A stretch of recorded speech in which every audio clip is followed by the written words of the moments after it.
Corrections, history, institution, populations. I will put in a work ticket so we get the projectors for Wednesday, but for today, we're just gonna have to wing it, guys. Drake, you okay there? Yeah? Ann? You're good, you're good. Sarah, you're good, you're good. Okay.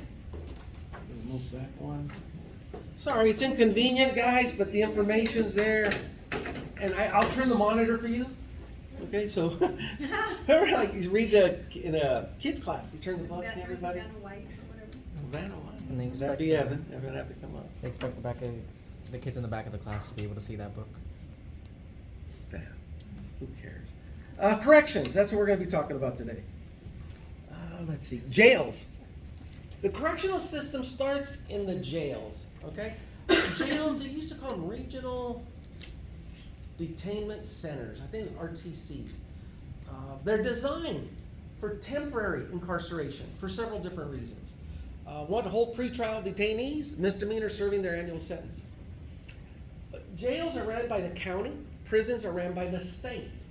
That's another huge difference. Prisons, for the most part, hold inmates that have already been sentenced.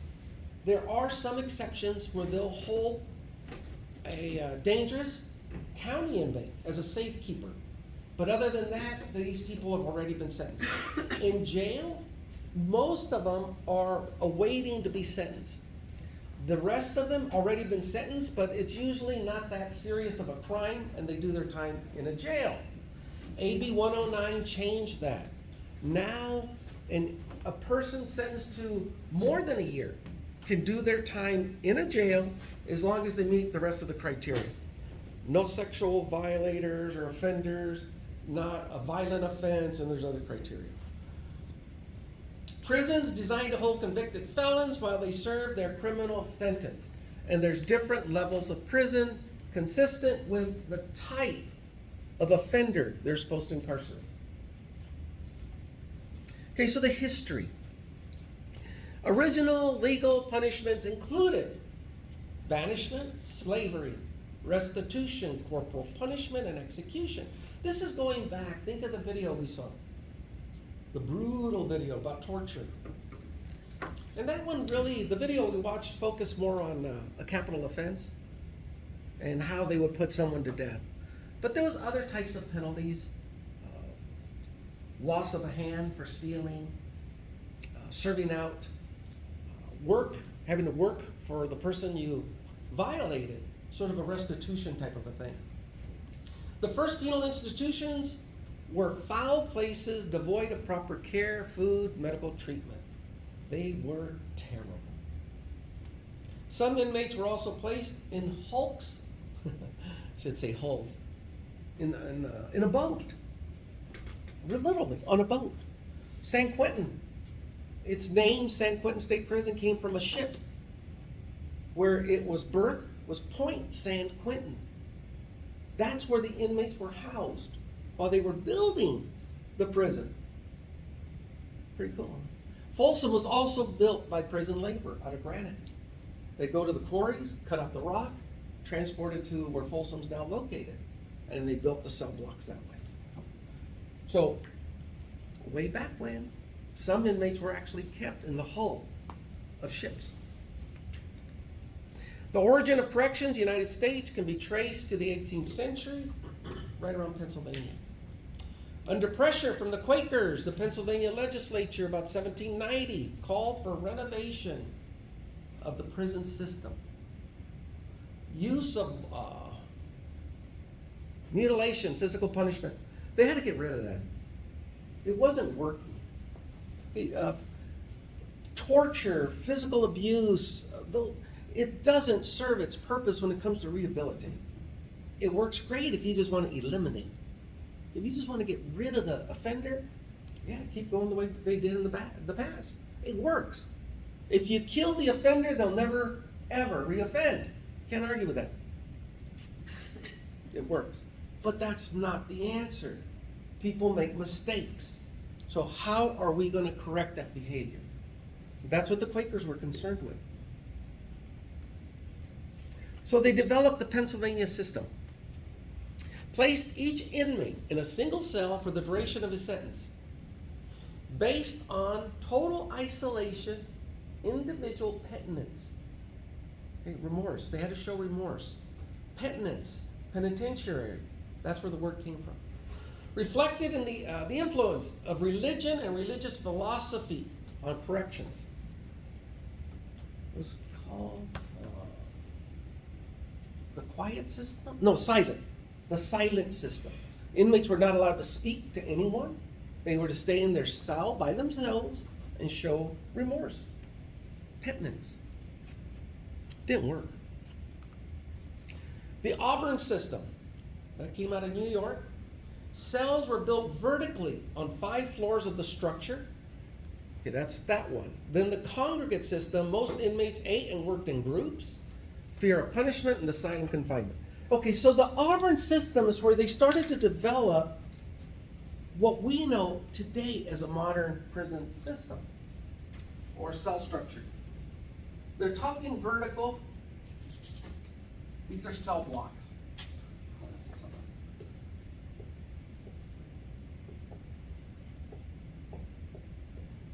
Okay, you get the idea. This is the door where you come in. Okay. The cells, there's usually a service tunnel with stairs that go up, and the cells face to the outside. So a cell door is here. There's stairs that go up to about 4 or 5 tiers depending on how high they wanted to build it. This would be the outer wall. There's catwalks here and here on each side.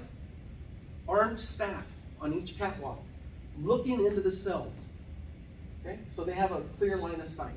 This is called the 180 design. This is strictly vertical. What they use nowadays, I'm going to draw it like a pie shape. 270. It's 270.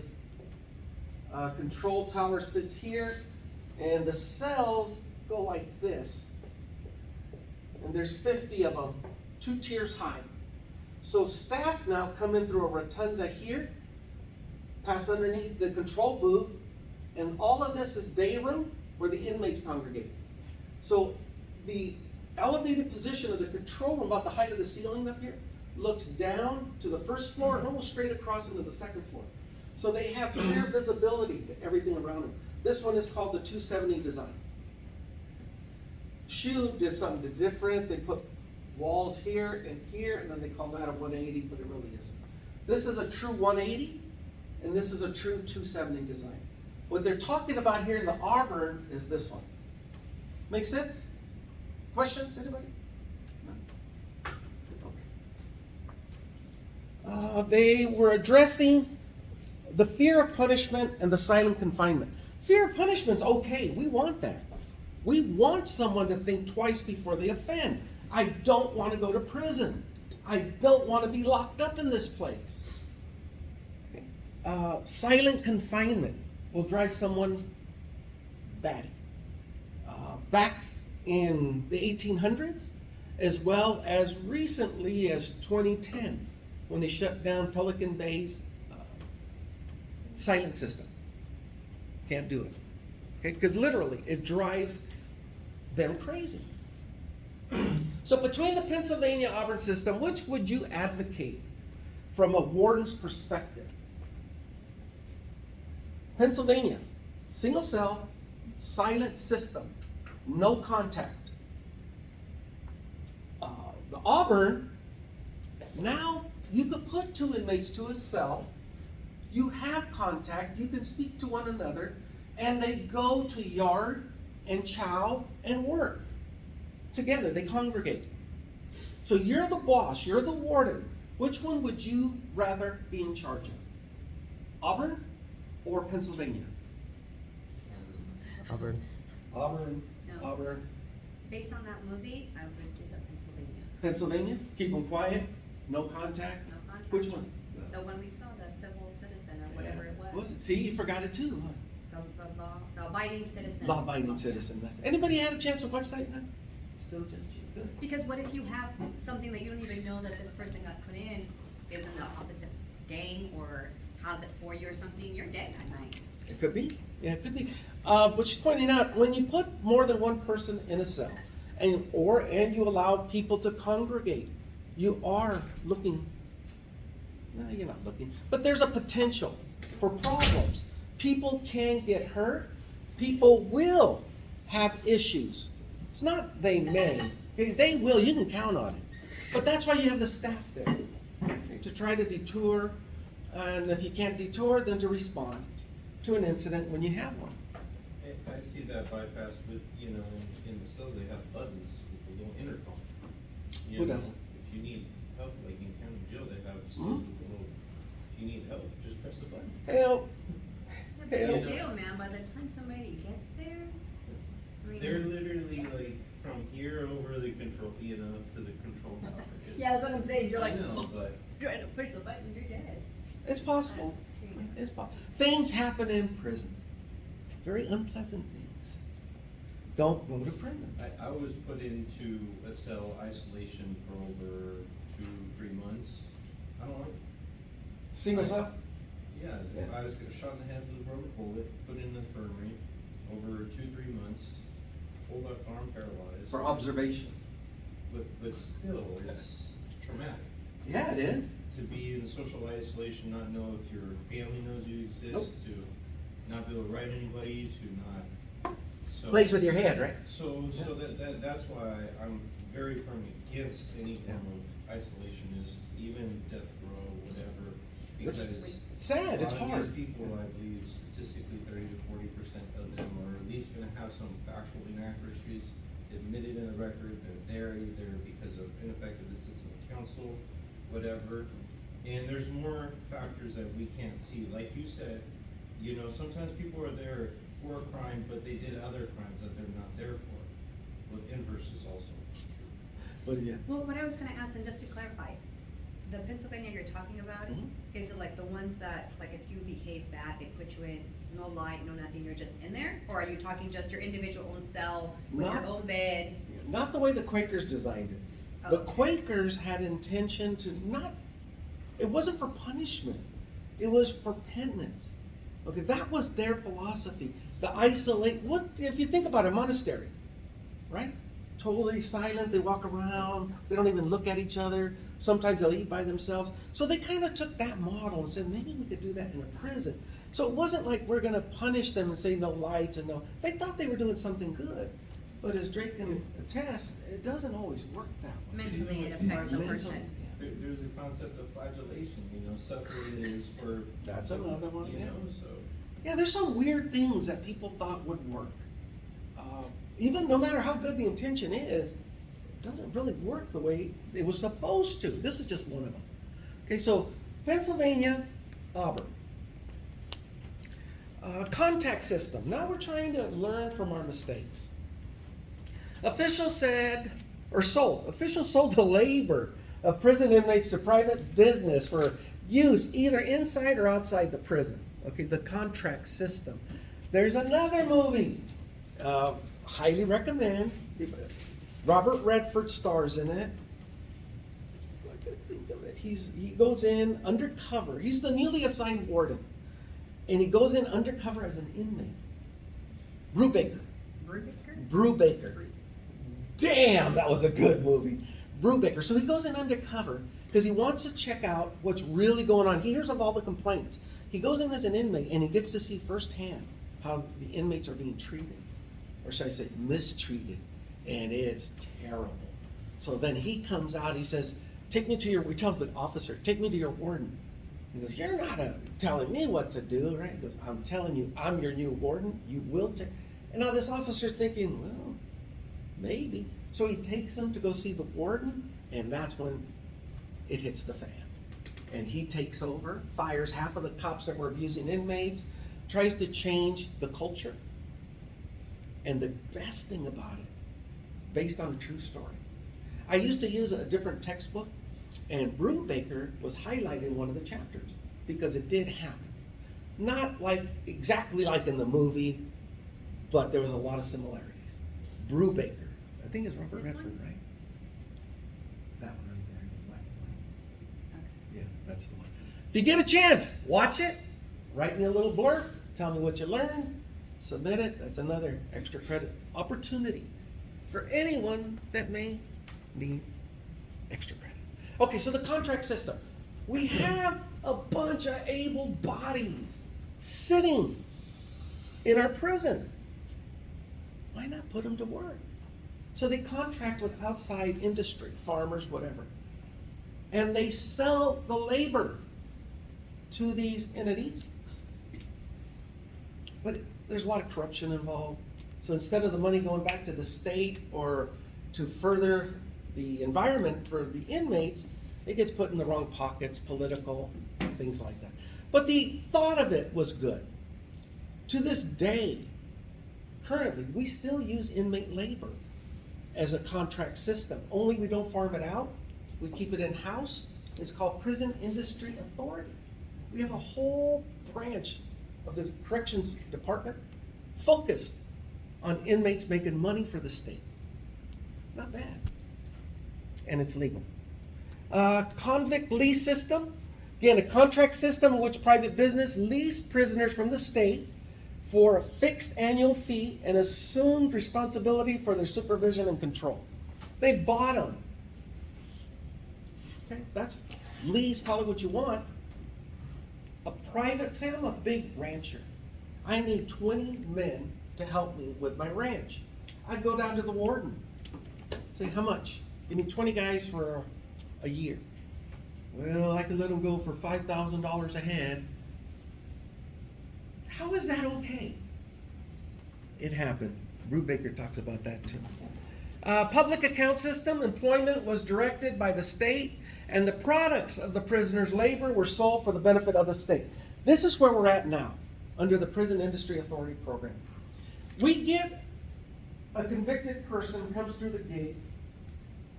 We're going to say they have a high school degree. They're a graduate. They read and write English, so we don't need to send them to education program. But they don't have any skill. So we ask them, what are you interested in? Well, what do you have? Carpentry.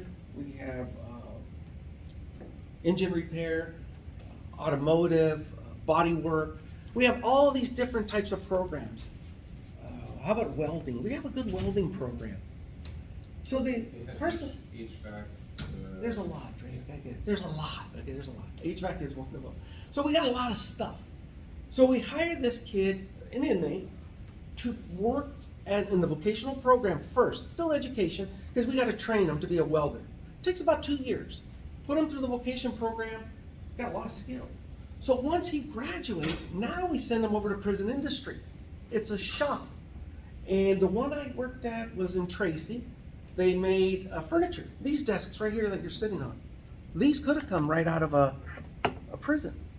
Very high quality. Great manufacturing processes. No complaints from the product. But there's a little caveat here. If it's produced by prison industry, it cannot be sold out to the public because the public cannot compete with prison labor. We're paying these guys 25 cents an hour, right? Now take that same desk and manufacture it down the street, you're paying somebody $20 an hour.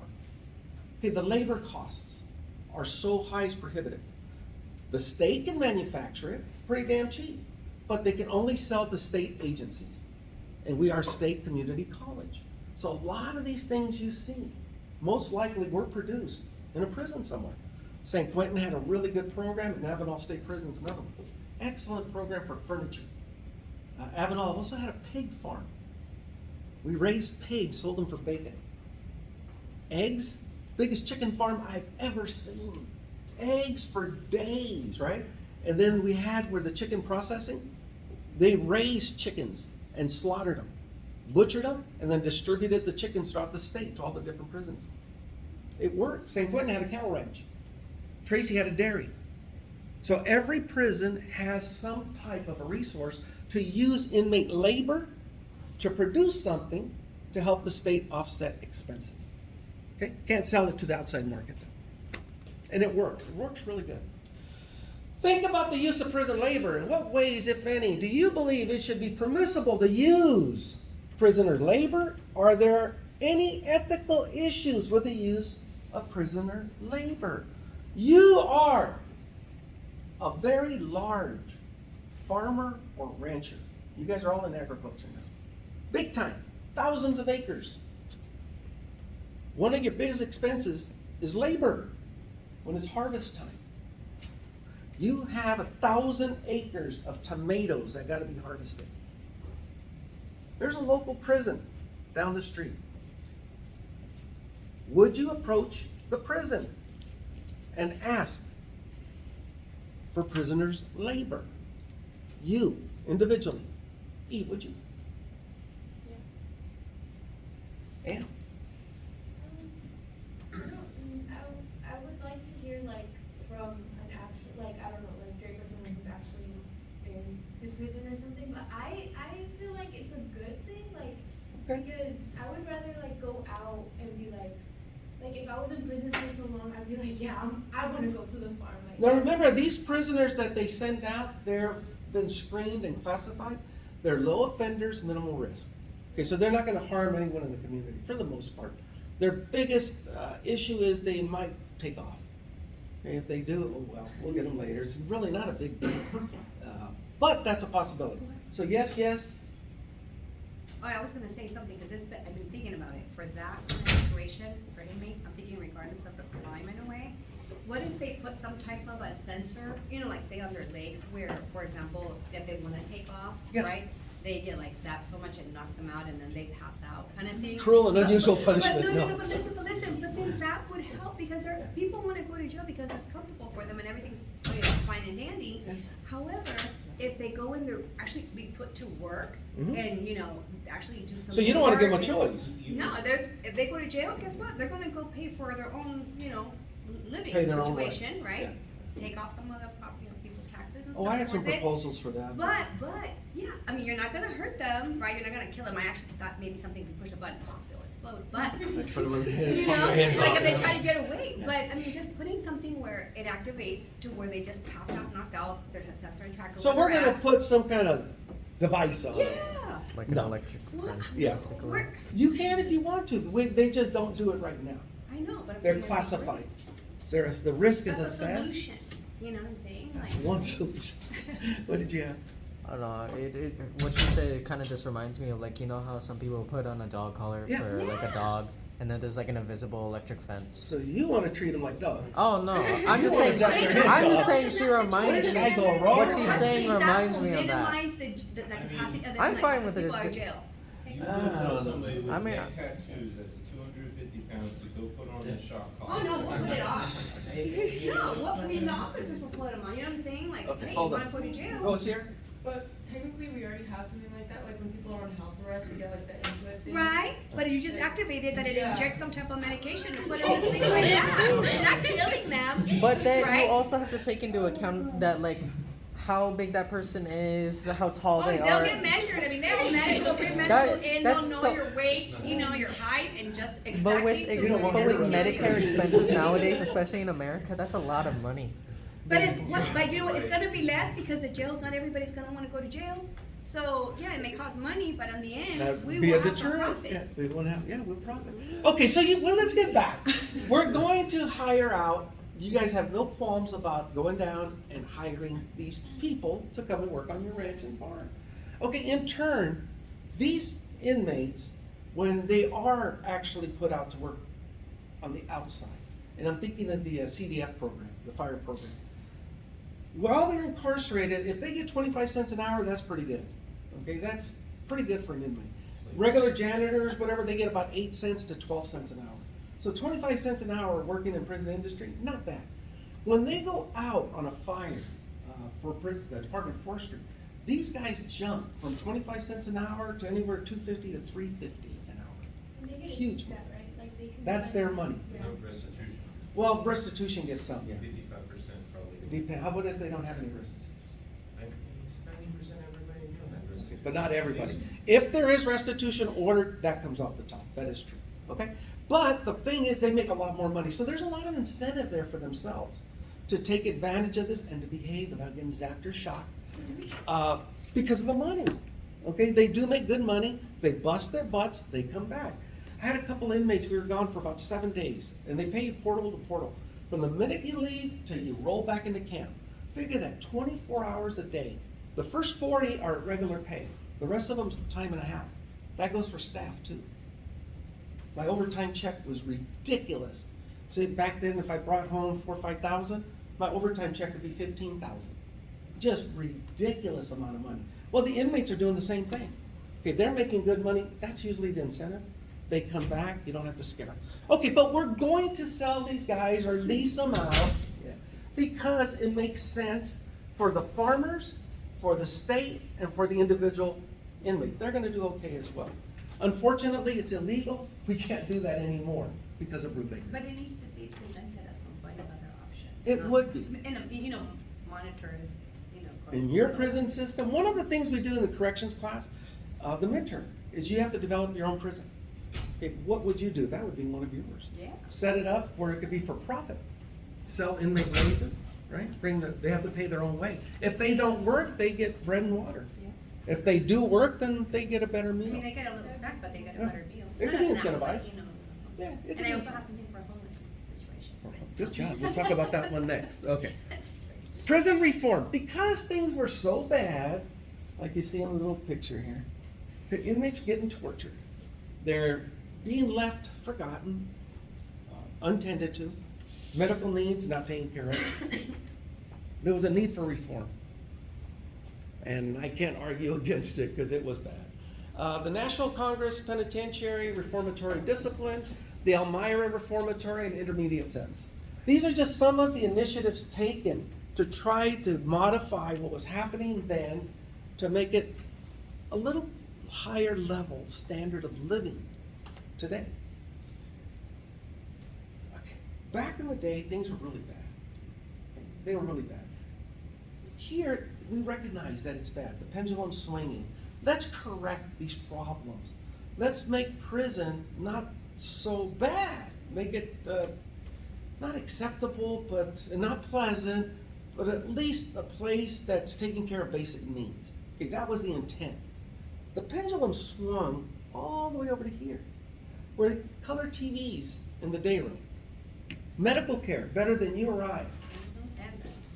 Okay? Not the best doctors, but the best service. You ever fill out a sick call slip? Yeah, but I had a 3mm bony protrusion sticking out of my wrist. The doctor said she's seen it, and then she said I was making it up for 4 years until I had to file a federal civil rights complaint. So I also had an inmate complain about restless leg syndrome. There's opposite ends of the spectrum.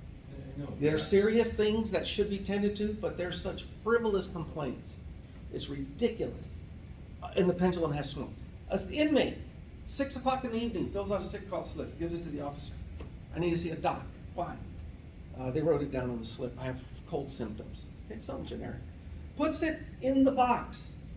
The nurses come by, they pick up the sick call slips at a certain time, process them throughout the evening, night, graveyard. First thing in the morning, they put out what's called a docket list. That inmate that put in that sick call slip must be in front of a doctor within 24 hours. That's law, case law. How long does it take you to see your doctor? If you even get to see a doctor. Within If you're lucky, you get a 3 week. months if you want specialty. Specialty, okay, specialty is something different. I'm just talking a regular doctor, not practitioner, yeah. Takes a while, within 24 hours. So that's why, that one really bothers me, that the pendulum swung over to here. I get it. There was a lot of abuse, there was a lot of bad conditions. Thank God, it's starting to come back. California got its head out of its behind, saying, you know, we're spending too much money. That's why they did AB 109, reclassified what was a felony, reclassified different types of housing conditions. So hopefully in the next 15, 20 years, they will be receiving the treatment they should, no more, no less. Hopefully. Prisons in the 20th century. Mutual Welfare League, no more stripes. I wish we still had stripes. No more code of silence. No more lockstep shuffle. Movies, radio, visiting, mail, specialized prisons, and prison industries. These are just some of the things, programs available in some prisons. we used to have a field, called it the field house. Huge gymnasium. Picture, let's see, a basketball court. Pretty good size, right? Full court, basketball. If you were to line up a basketball court in this building, I'm telling you, you could put one court here and 10 more in line all the way down. 2 full-size football fields would fit lengthwise this way. It was huge. Boxing rings on that side, showers and lockers over here. On the far side, it was stadium seating like this, all the way across. Way at the top was the camera room. Somewhere out here in the middle was a huge drop-down screen that would come down. Friday, Saturday nights, we showed movies. We had the Men's Advisory Council back, formed of inmates that would pick which movies they think the inmate population would want to see. They had to be certain ratings. We had some staff also would sit on that same committee, but they would vote on certain movies that we would show. So come Friday night, we'd take, they called them Class A inmates, red cards. That means they were programmers. They went to school. For the most part, they didn't cause too much trouble. Anyone with a red card that wanted to go watch the movie, we'd let them out of the units, down the corridor, all the way to the end of the north corridor, into the field house, and let them sit wherever they wanted. Now remember, at this time we had Crips, Bloods, BGF, Nuestra Familia, the Mexican Mafia. We had Aryan Brotherhood. We had all these gang members that had their red cards coming in. These are enemies. We put them in, let them all sit down, then turn off the lights. Oh my. What do you think happened? Someone got shanked. Without fail, every single time. Depending on how bad it was, we'd have to turn the movie off, turn the lights, strip everybody out, looking for injuries, looking for weapons. Every Friday you could count on it. Something was going on, but we did it. We still did it. Somebody came up with a great idea. Let's pipe in cable TV into the cells. Okay, individual cells. And then we could show the movies through the cable network, which was maintained by the prison. You had to own your own TV. We didn't give you a TV. Some people think, oh, the state gave it. If you were locked up in a shoe unit, yeah, then you got a TV. Because you're a bad guy, you deserved it. But if you're just a general population inmate that's too poor, you can't afford one, you had to go somewhere else to watch. Maybe down in the day room, because we had a TV room too. But if you could afford it, you had a little TV, you could sit there, you could watch the movie on Fridays, plus other things that we would broadcast through the network. But why did it take so long to do that? It took years before somebody came up with the idea. Instead of letting them sit in the dark killing each other, let's let them stay in their own cells and watch the damn movie. But yeah, so that's just some of the things that we changed from watching the movies in the dark to cable television. And not cable like what you would buy at home. This was filtered through the prison. What else? The stripes. I never worked with anybody in stripes, but they used to have khaki pants and khaki shirts. Now they only use those when they go out to court. Most states have some type of colored coveralls. California's orange, and it says CDC prisoner, I think, on the back. Something like that. So we're trying to change the stigma of an inmate from the cartoon character running around in stripes, carrying a ball and chain, walking like that. No more. They used to. The shuffle, you'll see that in Brubaker, if anybody watches it. They had chains, and we would chain them together. And I actually did that one. You chain them all together so they couldn't flee. They actually have to walk in unison, just like that. Okay. We had leg irons. I use those for transport. Put the leg irons, the waist chains. Then we used to put a lead chain. There was a ring back here, put it through the ring, to the front ring, and then link it through another ring that was in the ankles down here, and you'd walk an inmate like a dog. They could only go so far, and if they did something out of line, you just pull on the chain and bam, they would drop. Didn't look good when you walk somebody like that from a holding tank into the courtroom. Remember, there's people out there, the public. So many complaints. We had to take that lead chain away. So now you just grab them by the waist chain, and hope for the best. Development of parole. Okay, so we've addressed some of the changes from the prison part of it. But remember, at some point, these people have to be released.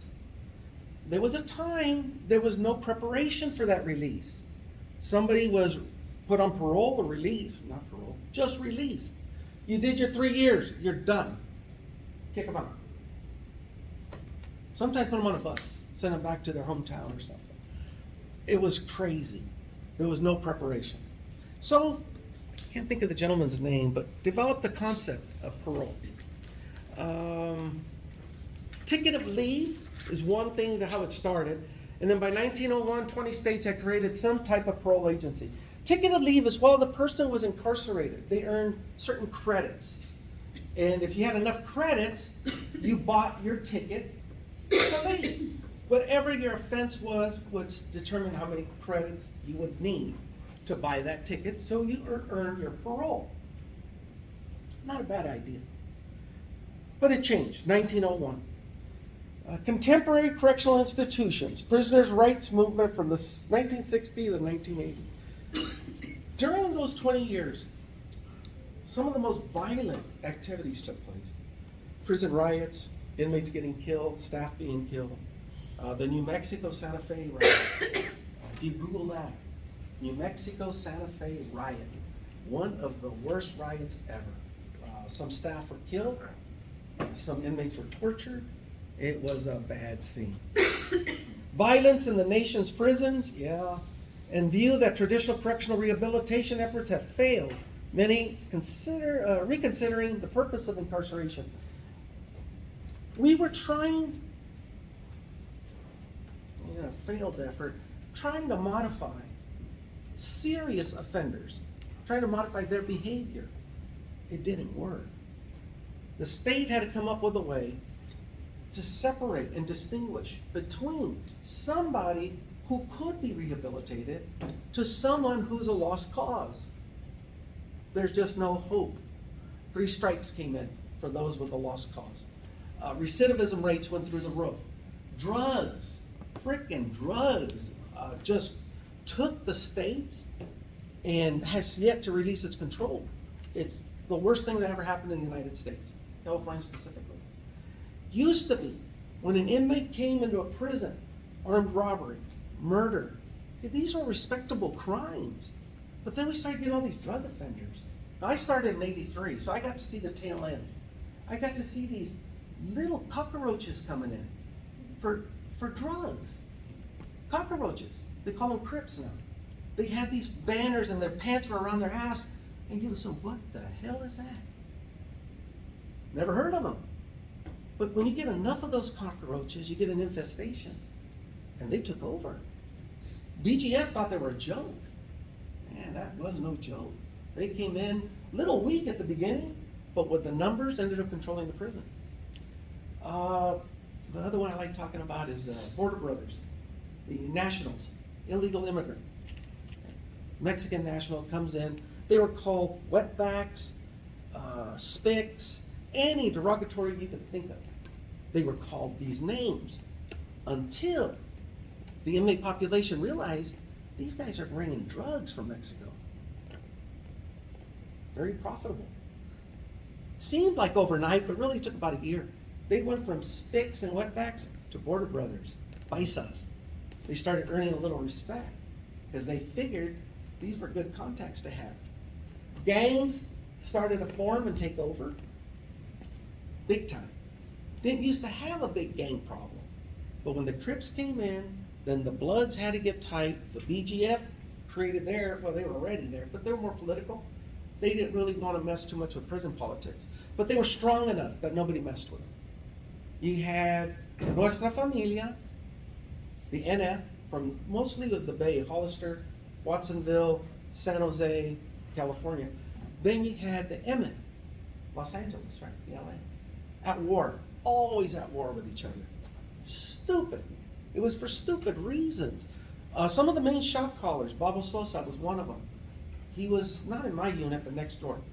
Sat down with this guy and asked him, what the hell is all this about? I have a lot of family in LA. That means I'm not supposed to talk to him? He just laughed. He goes, man, it was over a pair of shoes. He told me the story, I forget what it was. It had something to do with a pair of shoes. Respect, probably more respect than. But yeah, it boiled down to the respect thing, but it was a pair of shoes. And people are losing their lives because of it. Now you got the Northern Structure, and there's a whole bunch of gangs out there. So much so that we have gang specialists, gang investigators. They read tattoos. When an inmate's processed into the system, we get pictures of all the tattoos. We take pictures of their letters before we process them out, just so we could read, because a lot of them are written in code. Yeah, a lot of them are written in code. So there's a lot of things that happened after 1980, okay?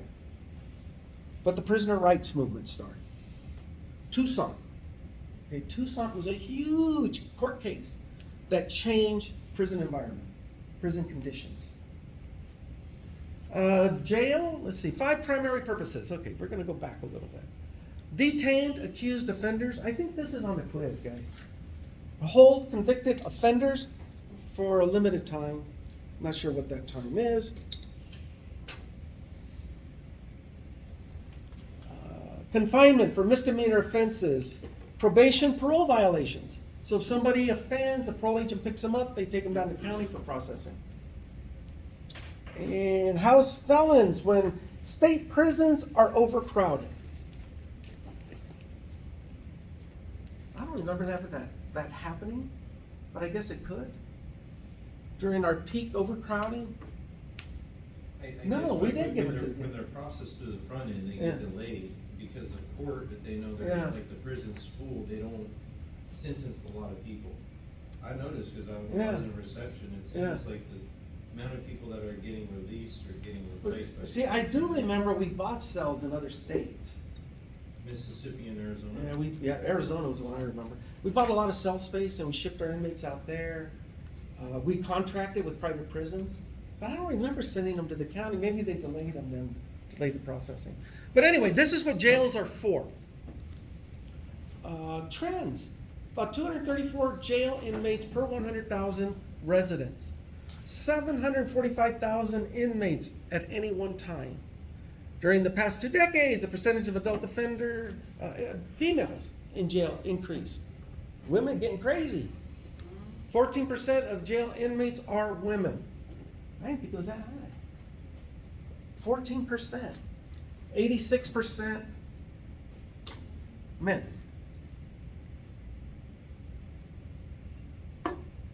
Not cool. And I've asked this question, why are there more men in prison than women?